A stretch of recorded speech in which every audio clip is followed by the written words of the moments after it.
Critics make much of New Testament admonitions to slaves, which tell them to be obedient. Some say that these admonitions amount to an endorsement of slavery. But what's really going on?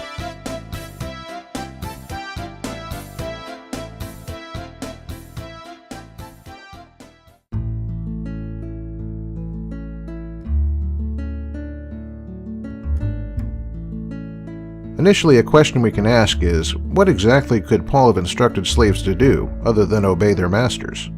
Obey them only partly? Only 10% of the time? Not at all? If Paul had said nothing, critics would still complain, so what's left? And if Paul and the other New Testament authors had said to disobey masters, they would have brought those slaves, and probably others like them, their own signed death warrant. Yes, Paul instructs slaves to obey masters, but that's not the same thing as approving of slavery as an institution. Rather, it's a frank recognition of its immovable reality.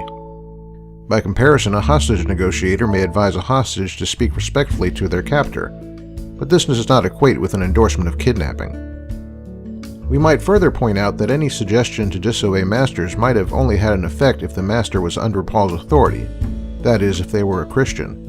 A non-Christian master certainly wouldn't obey Paul, and a Christian slave certainly can't do anything to make it happen. That said, what we do find is the same proclivity to undermine as we find in the rest of the New Testament. Notice that in Ephesians 5:21, Paul instructs the Ephesians to submit to one another. That would include masters submitting to slaves. This instruction would be in complete contradiction to values associated with slavery.